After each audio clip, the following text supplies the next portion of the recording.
Hello everyone and welcome to the Dice Commando YouTube channel. I'm Andrew with you here as always. This is Go Again, a fabulous video cast covering the trading card game Flesh and Blood. This video and others like this one are possible thanks to viewers like you. Please show your support with a like and subscribe, and be sure to hit the bell notification icon so you don't miss any new videos. If you want to get involved with the channel, consider becoming a channel member. There are many benefits to channel membership, including access to our Discord, exclusive deck tech and strategy videos, and the opportunity to help create channel content. I want to sincerely thank all our channel members, as I truly couldn't do this without your support. You guys rock. Go Commando. Hello everyone, welcome to Dice Commando and Go Again, a fabulous cast. So about a week and a half ago, maybe 2 weeks ago, some members of the Dice Commando Team community went in on a collective case purchase, actually case plus, depending on how you look at it. And what I wanted to do today was talk about not only the results of that, but kind of my feedback and feelings on that going forward.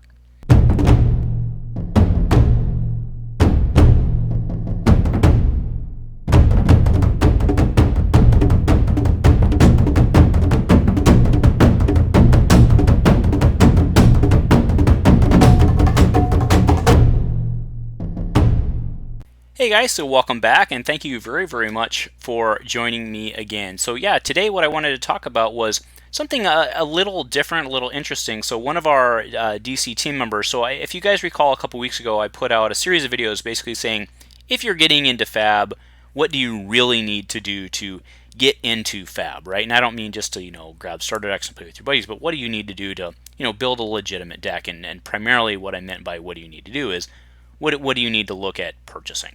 Right? And part of that conclusion was basically you really need to get a case. So one of our DC team members, Josh Shaw, and props to you, bro, for taking the initiative and the leadership to do this. Right? This was a really awesome thing. So what I'm showing here is the post that we put up, kind of advertising this, but what he really put out was what he wanted to do was collectively share a purchase. And the overall objective, I'll read through the details of the post in a second, right? But the overall objective here, I think, was really good. What he wanted to do was say, man, if I want to play a hero, according to Andrew's math, I need to buy a case, right? And obviously, if he's putting money into it, he somewhat agreed with that conclusion to a certain extent, right? And I'm not just saying what I said is correct and that's what he went off of, right? I mean, obviously, the man's putting his own money up. He's a smart guy. He knows what he's doing, right? So basically, if you go on that side, all right, I need a case-ish to be able to play a hero to the full extent. I don't really want to spend that much money necessarily to get in. How do I do this a better way? And his idea was this: because we know that Rangers don't need wizard cards or warriors don't need brute cards or whatever. What his proposal is basically like, hey, let's all go in this together. We'll buy the case, and then what we'll do is we'll split it by the heroes, so everyone will get their hero, and that way, for roughly, let's say you buy a case, for the cost of a box, you're roughly splitting it 4 ways, and then of course the generics come up and all that. And then we of course had some ground rules going in where if we pull a Fabled, the person who's getting generics when we get that, we would just sell the Fabled and share split that, right? Which I think is a reasonable way to go into that when you're going into it with a bunch of friends. So here's his post. One of the DC members, or my post, right, but one of the DC members, Josh Shutt's, very excited about Fab and has organized a great opportunity for those that are interested. He's purchased a significant wave of product, 1 case of Wrath and 5 boxes of Arcane Rising. For $25, you can buy rights to all of the cards from a specific hero class from a specific box, plus 6 packs worth of generics. And then what that ended up evolving into was, instead of doing 6 packs from each box, he actually just dedicated a box to each person, which it was just easier to do it that way. It made more sense, right? So basically his thing was you get all cards from whatever class foils included, and general foils, if you get those in your generics, go to you as well, right? If you're in the generic slot at the time, right? If it's your generic box, that's what it evolved into. So it gets, and then of course, like I said, if there was a Fable, it gets sold and then split. The legendaries would of course go to that person. If the legendary gets opened, and if it's a warrior legendary, it goes to a warrior. If it's a ranger legendary, it goes to a ranger, and so on. So this seems like an amazing opportunity for cost sharing on a really cool game with a high entry point. If you're interested to get in touch with him, I'm using this opportunity to get my ranger belt, which I did, oh, did I get it, Bill? Right? So those are really the details of what we did. How did it work out? I mean, it worked out pretty well for me. I think I've got all the good stakeholder cards here, right? So I actually ended up with, out of the effective case, make sure I'm getting those focused right, but I got 2 red in the ledgers, which is a great card. I got, whoops, wrong one. I got 1 of the other, which I don't know how good that one is, but 3 of a kind's okay, but I got 2 reds, which is fantastic, especially because we're looking mostly to play Blitz in our format. And then I ended up with 4 supers, so that was not bad as well, right? So that's roughly on par, and in this case I did the 5 buy-in, right, because I was doing the Arcane Rising, so I actually did the 5 boxes. The reason I did that is because I didn't want to buy 4 and not 5 and then have that 5th box be like the God box, right? So I went ahead in on that, right? So basically for $125, I got all of the Ranger cards in 5 boxes. I got the generic equivalent of one of those boxes, one of which actually was a super that I'm not showing here. And then, it worked out for me in terms of Majestics. Now, what I want to be, let's go ahead and go into the analysis just for me personally, right? So from a pure money standpoint on the high dollar cards, right? So for those of you who are already in the game, the reality is this is probably not the way to go, right? Because if I were to look at, I'm using, shout out to Fab Foundry, a local seller, and by local, 5 miles away from me, right? If I'm using their prices, I probably came out on about a wash. Maybe even, I actually not maybe. I was definitely on the higher, I paid more for those than if I'd bought them as singles, right? I mean, that's the reality of it. But since I didn't have any Arcane Rising, this was a fantastic opportunity for me, right? This was a really great thing. Now, a lot of you are probably looking at the 25 per box entry point and doing the math there and thinking, well, that's a little high considering from my LGS or online I can probably get the box for 70-ish, 70-something-ish shipped, right? Maybe the high 70s shipped to me. And then, of course, I think if you're doing that, most people buying case. I'm just saying, a box-ish is 70-ish. So I'm overpaying a little there, right? If you were to equivalent that down, basically you're paying 100 for you're basically paying 100 a box, right? If you do the math there. So that's a little high, but what you need to remember here is that in this case there's double shipping, right? And again, shout out to Jay Shot. He ended up taking it on the nose on shipping, right? He ended up personally taking it, which is unfortunate. But what you need to remember there is it's double shipping, right? You don't need to get shipped to the person because we were all from different regions, right? We're all around the United States, and he had to not only get it shipped to him, do the openings. Again, shout out for him to giving all those videos. If you haven't seen them, please go check them out. And then he had to ship them to all the individuals.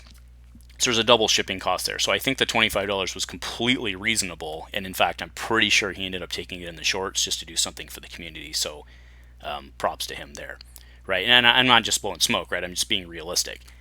And the reason I'm saying that is because if you were doing this with a bunch of your buddies in your local, you wouldn't have to worry about that. So it could perhaps even get the cost, not perhaps, it would certainly get the cost even lower, right? So the takeaway here is this was a really good scheme to get a large number of people into the game, right? So we had 1, 2, 3 people basically buying in for the, well, no, actually Jay Shot too, because the organizer was buying in. So, and then his wife too, if you count it, but he was, that counts as double for him, right? But so we had 4 or 5 people in this getting in for the first time, right? And this was, that's where I think this model really shined as a really, really good idea, was to basically, for lack of a better term, give everybody a shot in the arm on what they needed. My Ranger deck is, in my opinion, far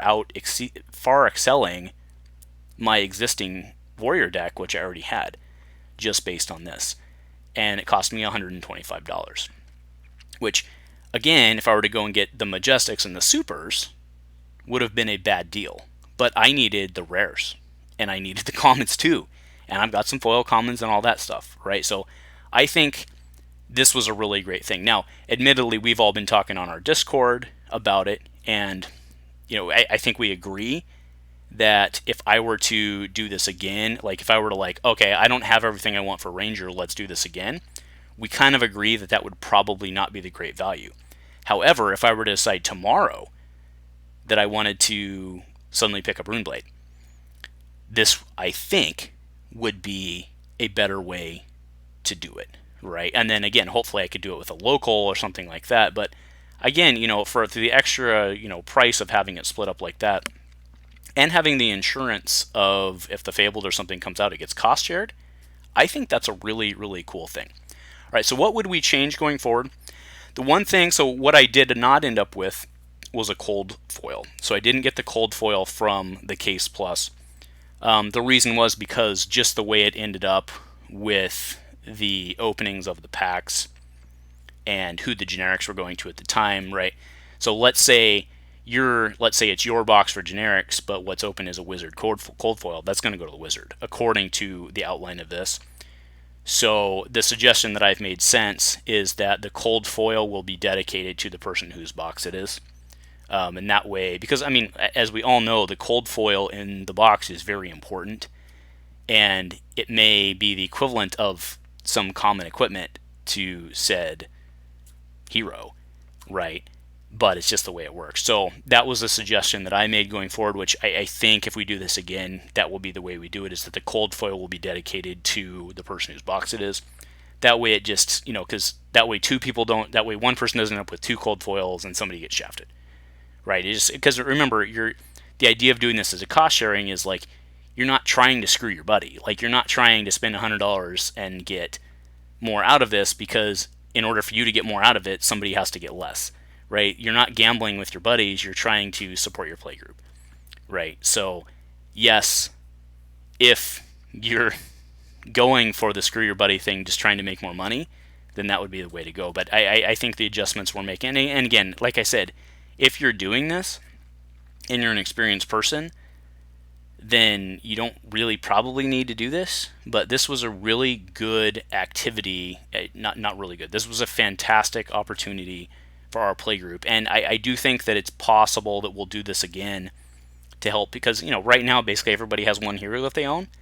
I have two of this because I've been in it for a little longer, but a lot of these guys, this is their first hero. You can't tell me in 3-4 months after we jam some games that somebody's not going to want to pick up a different hero and try it again. And I can very much see this happening again.